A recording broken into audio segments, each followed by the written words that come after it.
The diplomatic tussle between the United States and South Africa has led to a delay in the handover of the G20 presidency.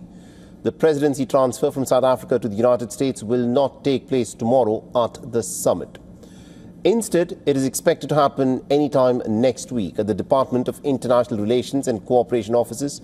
And this comes as South Africa has insisted that the G20 presidency should be handed over to the US president or to a senior American official and not to some junior official of the embassy, as was being proposed by the American embassy.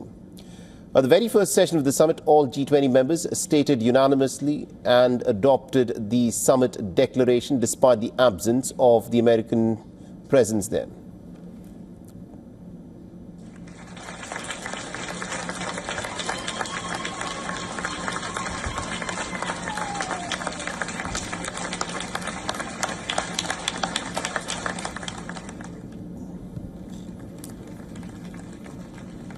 Now, this in fact is the exact moment that captured where the G20 Sherpa could be seen applauding after the adoption of the declaration.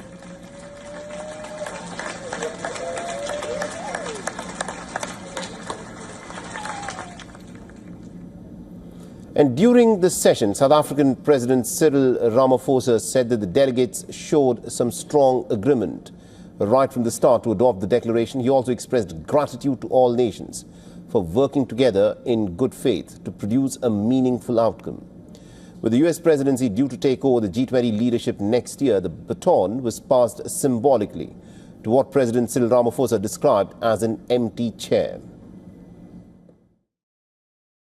The threats facing humanity today, from escalating geopolitical tensions, global warming, pandemics, energy and food insecurity, to inequality, unemployment, extreme poverty, and armed conflict, jeopardize our collective future.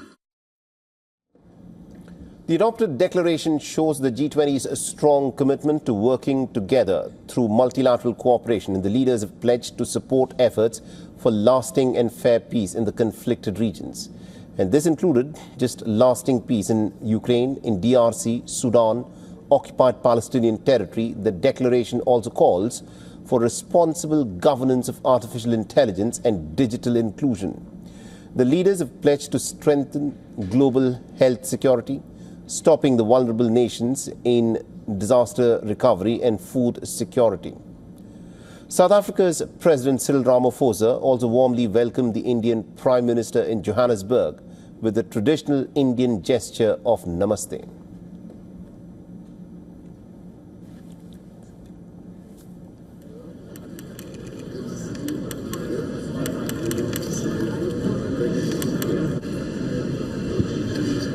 Now, the Indian Prime Minister also addressed the opening session of the G20 Summit to call for changes in global development models. He presented three key initiatives. Firstly, he also proposed creating a global repository to preserve traditional knowledge about sustainable living. He said that India has a rich history in this regard. Secondly, he introduced a G20 Africa Skills Multiplier program that aims to train 1 million instructors across Africa in the next 10 years. And lastly, he's also urged the group to unite and to strengthen efforts against the drug terror nexus with a special focus on combating the spread of synthetic drugs like fentanyl.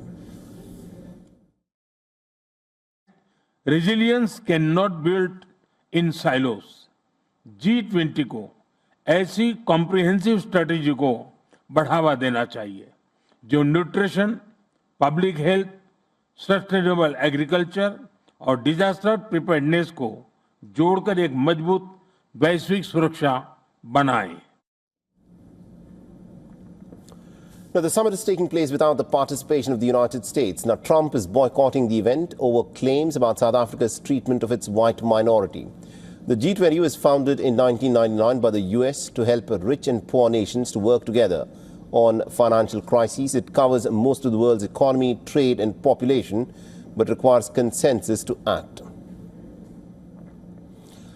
And our correspondent Calvin Ongmu has sent us this report from Johannesburg in South Africa. Listen in.